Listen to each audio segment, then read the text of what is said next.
dad was incensed because my grandmother delivered me, and the doctor arrived the next day. It was 16 miles by horse and buggy to the nearest village, and he charged my father the full bill for delivering me.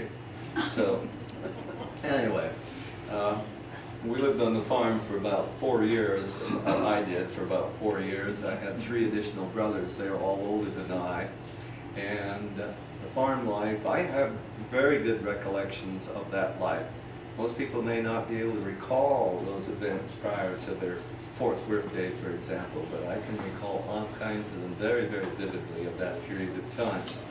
And things got so bad, of course, crop failures, burnt out, frozen out, heartbreaking. Plant a crop, plant a garden, have it freeze, have it dry up, no water, whatever.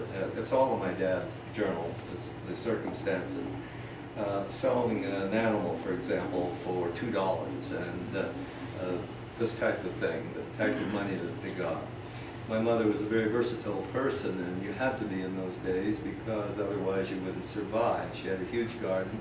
She had raspberries, and she had strawberries, and she had gooseberries, and black currants, red currants, all these. Everything was canned. Everything, meat, everything. There was no refrigerators, no telephone, no TV, well, we had a radio. And anyway, it was quite the hard scrabble times. So my dad had started working for Imperial Oil of Canada on a part-time basis to try and keep us alive. And finally in 1929, great year, the year of the big crash, things were very, very bad, and then along came the Depression and it got worse. He took a job in a small village, and after the farm was sold, for whatever they could get, and the equipment off it, we moved into this village. And I remember this first house that we moved into was a 2-story home, and to me that was enormous. The home that I was born in, you cannot believe how tiny it was. It was probably no more than in total, and it was 2 stories. You'd be lucky to be 600 feet, 500 probably.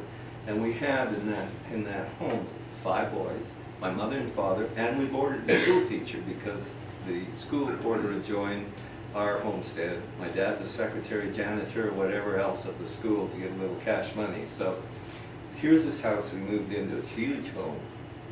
Well, things didn't go so well. It got a little itchy at night. And suddenly we found out that it was loaded with bed bugs. And I can remember my dad trying to do everything he could to destroy bed bugs. Well, the best thing is a bulldozer, but anyway, I can remember him putting blankets and everything over all the windows and doors and everything, and then we all had to leave, and they had this big sulfur, thing burning in the middle of the house and trying to kill them by sulfur. Of course, the house wasn't modern. We had 3 bedrooms and a bath. And, when it's 40 below and the wind's blowing, you don't spend too much out in that little house out there at the end of the path. And then you had to be especially careful on Halloween because the pranksters would go around and they'd move the outhouse back 2 steps. And so if you went out at night, it could be a disaster. I watched them had a porch roof on this place, and we had a chief of police in that little village. His name was Alton Brown. He was had a great big mustache and everything, marching all these young men around setting up all the outhouses because the whole village was not modern. There was no, we did have electrical power, but that's all. But we didn't have water. We got our water in a barrel, and we didn't have plumbing of any kind. But one of the great things in that town was like you're right out in the country anyway, and we loved the country, so we spent a lot of time in the country. We used to go swim in the ditch alongside the railway tracks in the summer, skinny dip in that nice warm brown water. And the engineers on the train would come by and see all the kids in there, and they'd pull the old steam lever and give us a big blast of steam, watch our skinny butts disappearing out of there.